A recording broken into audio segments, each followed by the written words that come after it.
The sky above Earth turned silver as the alien ship broke through the clouds. Slowly, and without sound, its surface shined like glass. Its wings wide like the arms of a giant bird. The people below stood in silence, their eyes wide, their breath caught in their throats. No one moved as the ship came closer to the ground. It landed in the middle of the open field, just outside the Earth Council. The grass bent, but did not burn. The air felt colder, as if space itself had stepped into the atmosphere. Reporters aimed their cameras. Soldiers stood ready behind a thin red line. Children watched from rooftops, their small fingers pointing at the strange shape that now rested on their world day. Hiss came from the center of the ship, then a ramp slid out slowly with a faint hum. Tall guards in dark armor stepped forward, their faces hidden, their steps too smooth to be human. And then came her Princess Talari. Of the Valari people walked with slow grace, her dress made of blue silk that moved like water, her long white hair braided with shining stones, her skin pale gold glowing softly in the daylight, her face calm, her eyes cold. She had trained for this moment since she was young. Every movement she made was planned, every breath measured. She was here to bring peace, but only on her people's terms.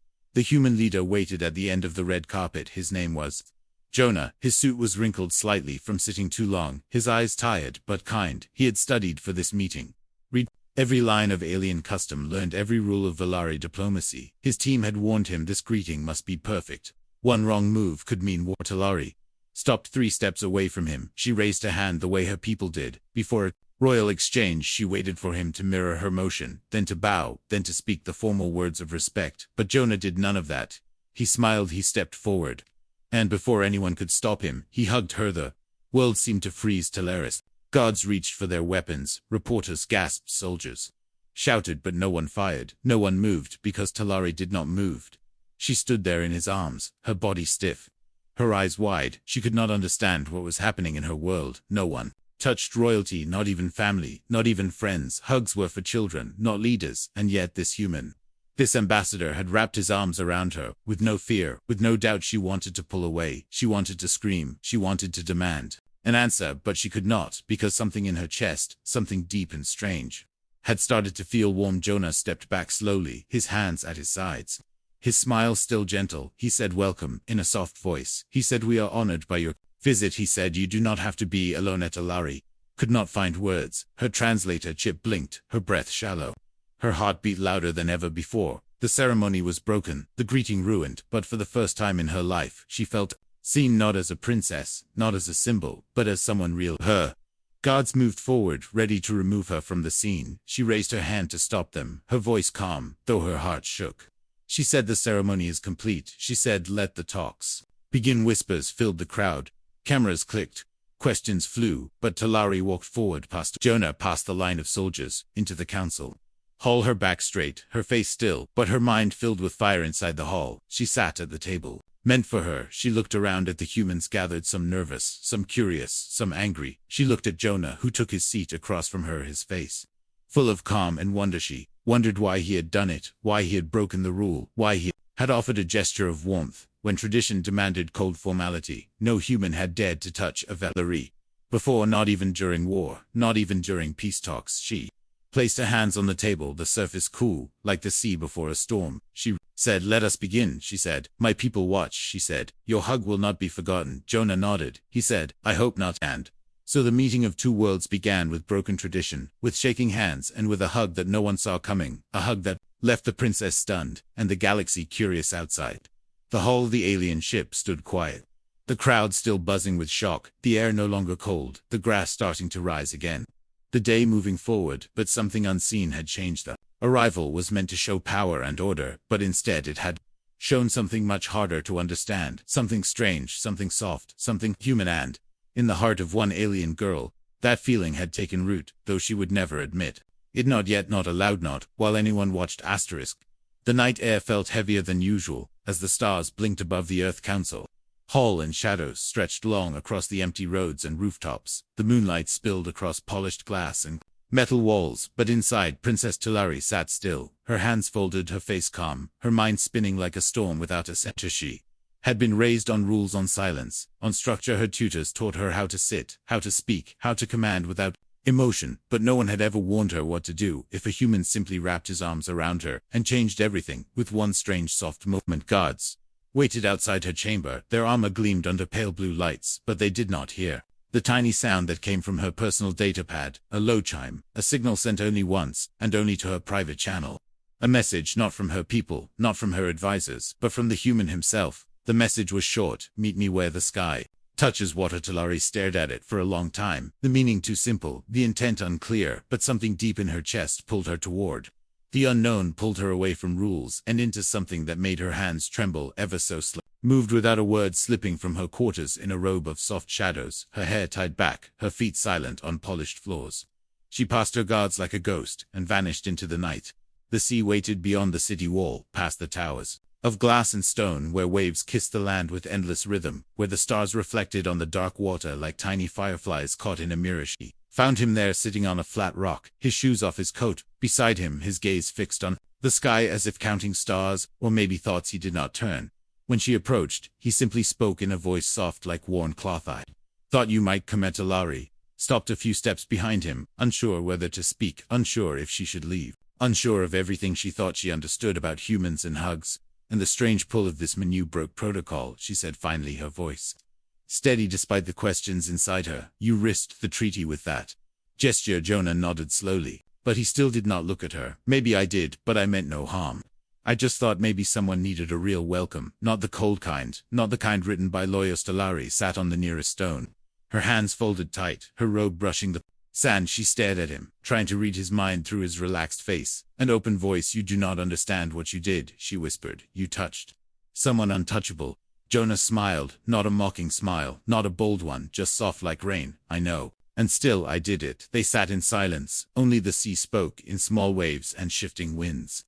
Talari watched the water, thinking of her planet, thinking of her palace, thinking of the silence she grew up in, and the silence that now felt so loud beside this human who did not fear rules or her. "What do you want from me?" she asked, not as a leader, not as a princess, but as someone lost in a moment.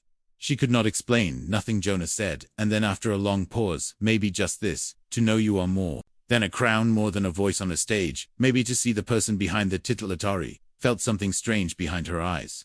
Something warm, something like sadness, or maybe its cousin, a feeling she had no name for because her language did not allow for it. She looked at him and asked softly, "Why did you hug me?" Jonah looked at her, then really looked, his eyes calm, no tricks, no games. "I saw someone who looked tired, someone who carried too much, someone who needed something real. I did not think, I just felt." That answer shook her more than his touch, had more than his smile, had more than the hug itself, because it was not strategy. It was not control, it was just him being human, in the way her people warned was danger. Talari turned back to the sea, her voice quiet, as if speaking too loud might break something fragile inside her. "You confuse me." Jonah of Earth, he laughed a little, not unkind, not loud, just enough to feel warm. "That is what humans do best. I think we confuse each other, and maybe that is a good thing." She did not answer, not right away. She just let the waves speak for her. The stars above seemed closer than before, and her heart no longer felt like a tool of duty, but something else, something alive. When she stood to leave, he did not stop her. When she walked past him, he did not follow, but before she stepped into the shadow, she turned and looked back, and for the first time since her ship landed, she smiled, not wide, not long, but reland. It stayed with her long after she returned to the walls of her chamber, where duty waited, where silence lived, and still her fingers remembered the shape of the Huggivan, though no one else dared to speak of it.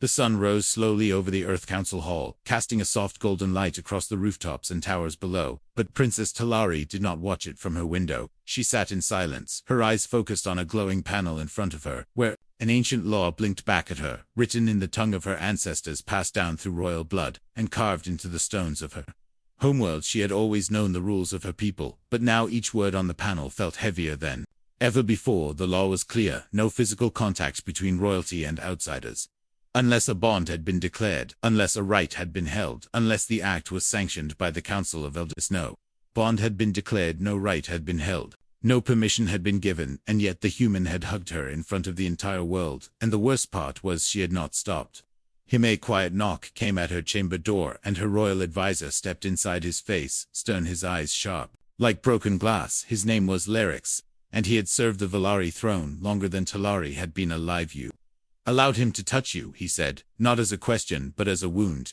"You know what that means. You know what the council will say." Did not look away from the panel. She knew what they would say. She knew they would question her judgment, question her right to lead, question her strength, but none of those fears burned as deeply as the memory of warmth that still lingered on her skin. It was not planned, she said finally, her voice calm but softer than usual. He did it without warning. Then you should have pushed him away. Lyric snapped. You should have corrected the insult at once. You should have made it clear you are not a thing to be touched by a primitive species. Talari stood slowly and walked toward the window, where the human city stretched far and wide below, where people walked without guards, without chains, without titles, where children ran and laughed and hugged. Without rules. Perhaps I should have, she said, but I did not, and I do not regret. Idlerek stared at her, his jaw tight, his fingers curled. We came here to lead, not to learn. They are weak and wild and foolish. They do not deserve your favor. They do not deserve chains either. Talari replied, and her words hung in the room like a blade held mid. Derelex turned and left without another word, and the door closed behind him, with a sound louder than thunder in her ears. Later that day, Talari met Jonah again, in the council chamber where talks were meant to continue, where documents were meant to be signed, where history was meant to be shaped by calm voices and steady hands. The moment she entered the room, she saw the shift in every human face. She saw how they looked at her, not with fear, not with anger, but with something else, something harder to name. Curiosity, maybe hope, maybe both. Jonah stood and nodded to her politely. No smile. This time, no jokes, just quiet respect, as if he now understood the weight his arms had carried in that hoop. Talari took her seat, but her mind was not on trade deals or treaties.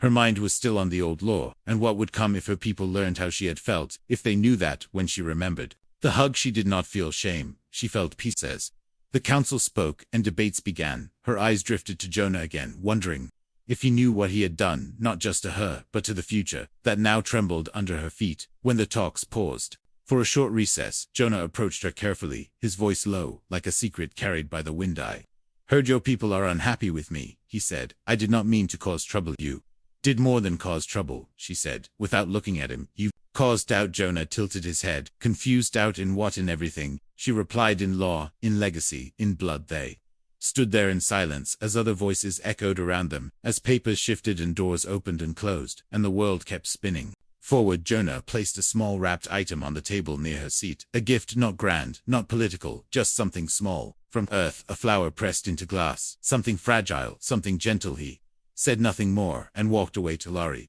looked at the gift, her fingers hovering above it, her heart full of strange beats. She did not recognize the old law burned in her mind, but the hug burned brighter, and somewhere deep inside her, she knew a choice was coming, not between peace and war, but between fear and feeling, between duty and truth, between the old world and the new one. She had just touched with both hands. The wind blew gently along the edge of the sea, carrying with it the smell of salt and the hush of waves that moved like the breath of the world. The stars hung above, like watching eyes, calm and distant, but full of silent judgment. The beach was empty, except for one human figure standing still at the water's edge, barefoot, his jacket folded over one arm, his face turned toward the silver line where sky met ocean. Jonah waited without speaking, without moving. Only the waves moved around him, cool water touching his feet, then pulling back as if afraid to stay too long. The moonlight lit the sand in soft blue, making everything feel like a dream just beginning.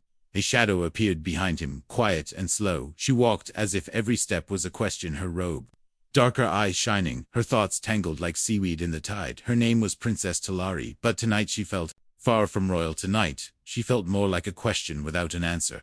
You sent another message, she said softly, her voice almost lost in the wind. I was not sure you would come, Jonah replied without turning. I almost hoped you would not, because then I could say I tried without making things worse. Talari stepped beside him and looked out across the waves. She could not say why she came, maybe curiosity, maybe confusion, maybe something deeper, something dangerous, something alive. My people say the sea holds old truths, she whispered, stories forgotten by stars and swallowed by time. Maybe that is why I am here, to remember something I never knew. Jonah smiled, but it was a quiet smile, one shaped by patience and full of warmth. I brought you something, he said after a moment. Reaching into his coat, he pulled out a small round object glowing faintly with a soft green light. What is it?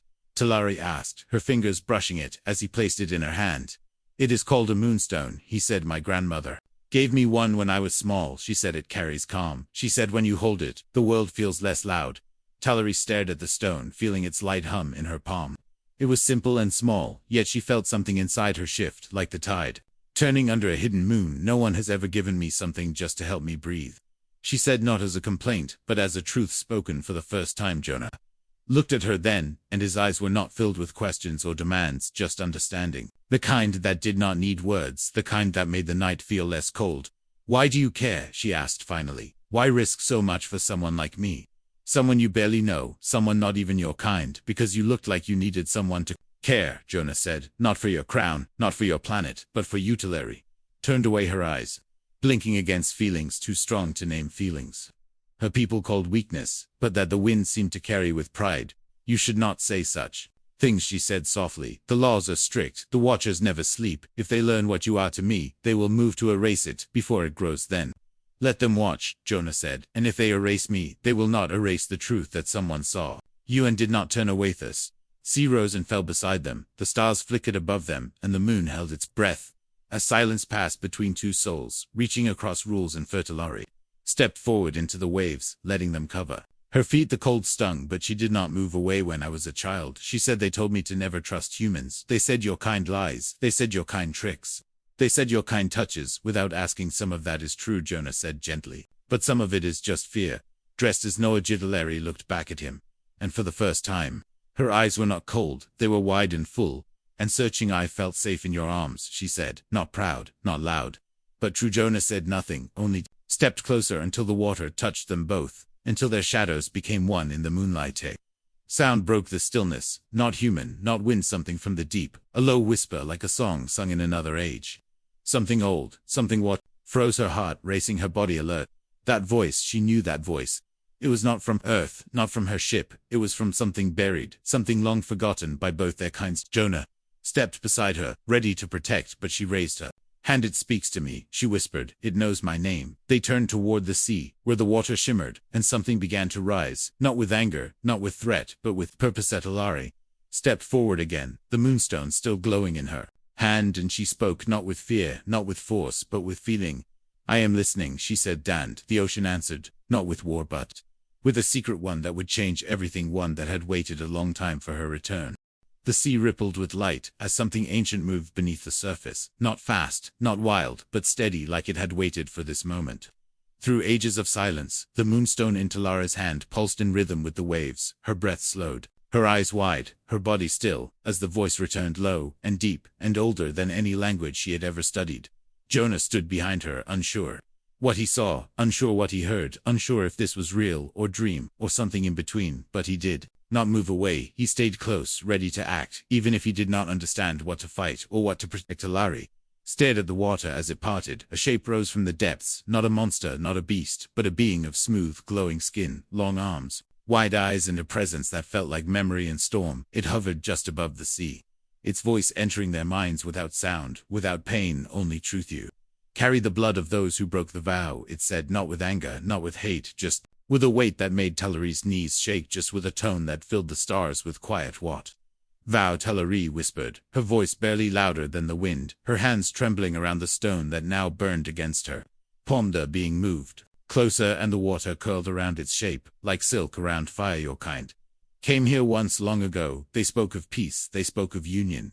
They spoke of stars shared between hearts, but they lied, they took and left. They promised return, but gave only silence. They sealed us below to hide their shame." Talari's breath caught, her heart raced. She remembered lessons in secret rooms, stories told in warnings, not in pride, of a planet visited then vanished, of a gate closed and names erased from records. She thought it was legend, now she knew it was history, and she was the legacy of a broken promise. "I did not know," she said, her voice raw, her chest tight.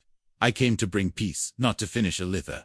Ancient One tilted its head, its glowing eyes fixed on her, not with rage but with study, not with blame but with hope. "Then prove it," it said. "Prove that you are not like them. Prove that the fire within you is yours, not borrowed." "How?" Talari asked, her voice rising with fear and truth and something fierce that had no name. "You must choose," the Ancient One replied. "Choose between the old path and a new truth. Choose between the chain of blood and the hand that breaks it. Choose between silence and song." The sea grew calm again, the being sank back into the deep, its light fading, but its voice echoing in her mind, in Jonah's mind, in the space between them, where something greater had been planted. Talari turned to Jonah, her eyes no longer full of questions, but full of decision. "You were right. She said, I was not sent for peace. I was sent to reopen the gate, to complete what was begun long ago, to tie earth to my people forever, not with kindness, but with control. Jonah stepped closer, his face calm, his voice steady. And what will you do now? She looked down at the moonstone, now cracked, now fading, now silent. I will not be a key, she said. I will not be the hand that locks this world in silence. Back at the council hall, the advisors grew restless. The Valari guards whispered of disobedience, of delay, of signs they did not understand. Lyrics paced in circles, reading old codes, speaking into shadows, preparing for action. She is changing, he hissed to the silent comes. She is forgetting who she is, forgetting what she was born to be, but was not forgetting. She was remembering something stronger than rules, something deeper than blood. She was remembering the way. Jonah looked at her, not with power, not with fear, but with care. She was remembering the sea and the truth it held. She was remembering the hug and the feeling it woke inside her. We must go, she said to Jonah. We must return before they act, before they decide for Meete. Walked together back through the night, the stars above, watching the wind behind them moving faster. Now, like the world itself knew what was at stake, like time had grown thinner. At the gates of the council hall, her guards raised their weapons, their eyes cold, their voices sharp, but Talari raised her hand, not with command but with calm. I am not your prisoner, she said. I am your future, if you let me speak inside the chamber. The advisors rose to stop her, but her voice filled the room like a rising wave. I have heard the sea, she said. I have seen what we left behind. I will not be part of another. Like the humans watched in silence, unsure what would happen next, unsure if war or wonder was coming. Talari turned to Jonah and reached for his hand, not as a symbol, not as a tactic, but as a choice. And in that moment, the old history cracked just enough for something new, to begin something human, something real, something neither side was ready for, but could no longer deny. The council room stood frozen, as Talari held the human's hand, not with fear, not with shame, but with the quiet strength of someone who had already made the choice deep inside her long before she ever stepped onto earth. Her fingers curled around Jonah's palm, and the weight of history bent just slightly under the softness of that grip. The Valari guards did not move at first. Their training told them to wait, their minds told them to obey, but confusion cracked through their stillness like a whisper in a storm. Lirok stepped forward, his voice sharp like broken stone, his eyes wide with disbelief. This is madness, this is madness, this is betrayal, this is not the path you were born for. Talari turned to face him, her robe swaying like the tide, her voice calm but louder than the sea. I was born for silence, I was raised to be cold, I was taught to hide every thought behind law and mask. But I have felt something real, something that no rule can touch. Larix's jaw tightened. His hands curled at his sides. He gestured to the others in the chamber, to the silent screens, to the watching leaders. This world does not belong to us. We are guests, we are rulers in waiting, and you would throw that away, for what? For a human, for a touch. Talari looked at Jonah, then back at her people, and she spoke each word like it was carved from the truth. I would throw away every lie for one honest. The moment I would break every law if it meant no longer pretending I have no heart. The room stirred. The advisors whispered. The human council sat stunned, unsure what this meant, unsure how to respond, unsure if they were witnessing peace or the beginning of collapse. Jonah stepped forward, his voice steady but careful. Not for her, not for me, not for Earth, he said softly, but for what comes after, because what we do here will echo beyond this room, beyond this world, beyond us. Both Talari nodded and turned her back to Lirax, not in disrespect but in decision. She looked at the human leaders and spoke with purpose. I request a place of truth, not behind closed doors, not inside secret halls, but where the people can see, where they can hear, where the old walls cannot hide what is new. The leaders agreed, not because they understood, not because they trusted, but because something in the room had changed, something they could not stop or slow. Later that day, a crowd gathered outside the great plaza. Thousands of voices filled the air, human and alien standing shoulder to shoulder, curious, afraid, excited, unsure of what they had come to witness.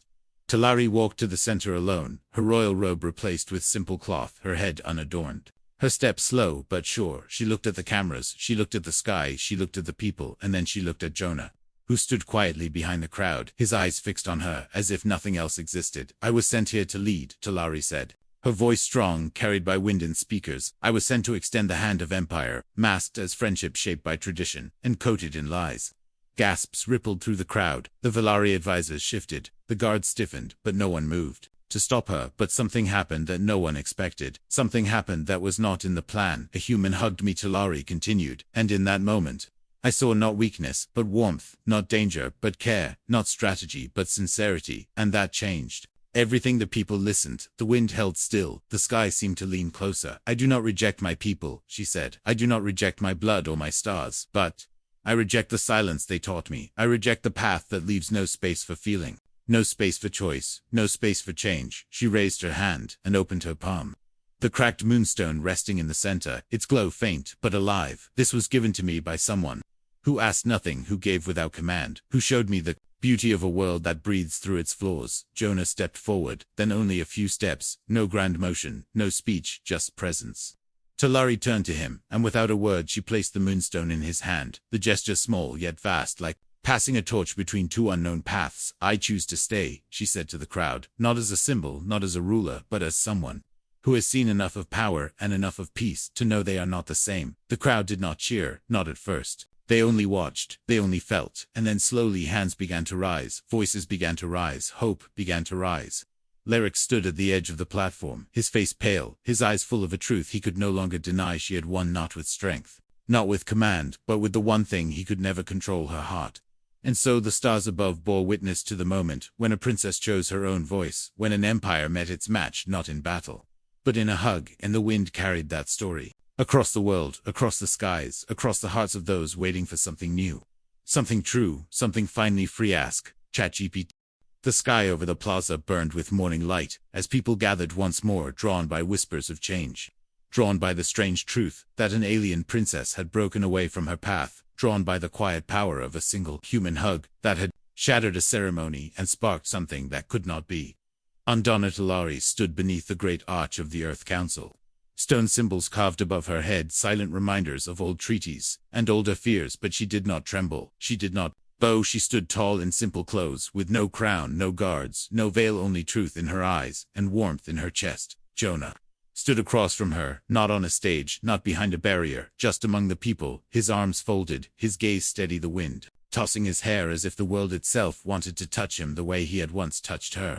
Without warning, without fear, without permission, but with something stronger than all of that. Lyrex watched from the edge of the plaza, hidden in the shadow of a statue, his fingers tight around a message device, his thoughts tangled with anger, with disbelief, with the cold, sharp edge of failure. He had lost her, not to violence, not to betrayal, but to something he had never learned, to fight. Rose in the plaza, not angry, not divided, just full of wonder, full of questions, full of hope. What happens now? What does this mean? Is peace still possible? Is peace even the goal? Talari raised her hand and silence rolled through the crowd, not forced, not demanded, simply given, because something in her presence now asked for attention, not from fear, but from respect. I came to Earth as a ruler, she said, her voice calm like the sea before dawn. I came with laws and commands and quiet orders behind my smile. I came to make this planet part of something greater. She paused, her eyes moving over the faces before her, human faces. Alien faces, young and old, all watching, all listening, all waiting. But something happened, she said, something no one expected, something no one planned. A human hugged me, and the world changed. Some in the crowd laughed softly, some nodded, some looked at Jonah with awe, as if he were a hero, when in truth he had only done what his heart told him, what any friend might do when meeting someone who looked alone. Talari continued, her voice rising with feeling, with clarity, with strength. I had never been hugged before. I had never been seen as a person, only a symbol, only a message dressed in flesh. I was taught that emotion was weakness, that touch was danger, that closeness led to ruin. But in that one moment I felt safe, I felt real, I felt alive. She stepped forward slowly, each footstep echoing like a drumbeat of change, and when she reached Jonah, she did not speak. She simply reached out and hugged him, and this time it was her choice. Crowd exploded, not with panic, not with confusion, but with joy, with cheers, with energy that rolled through the plaza like thunder, filled with light. Jonah hugged her back, his arms strong and steady, no fear, no hesitation, just the same warmth that had started this journey and brought her to this moment. Across the galaxy, news feeds lit up, images streamed to ships, to cities, to hidden bunkers and forgotten moons where others, like Talari, watched, others who had never been hugged, who had never been allowed to feel, who had only known rules and chains. And suddenly Lyrex dropped his device, his hands falling to his sides as he turned and walked away. The war was lost, not with weapons, not with betrayal, but with truth, and he had no weapons strong enough to fight. Talari turned to the cameras, turned to the stars, turned to the thousands watching from far away, and she spoke her final words as a ruler, and her first as something "New, let this be our greeting," she said. "Not bows, not titles, not empty ceremony. Let this be our beginning." And with that, she stepped down from the platform, walked into the crowd, not above them, not ahead of them, but beside them, her hand still holding Jonas, her heart still open, her path no longer hidden. From that day forward, the Valari would speak of Earth not as a world they once planned to take, but as the place where their future changed, as the home of the human who hugged their princess and gave her back her voice. And Earth would never forget the day a simple hug made the stars feel a little closer, a little warmer, a little more human.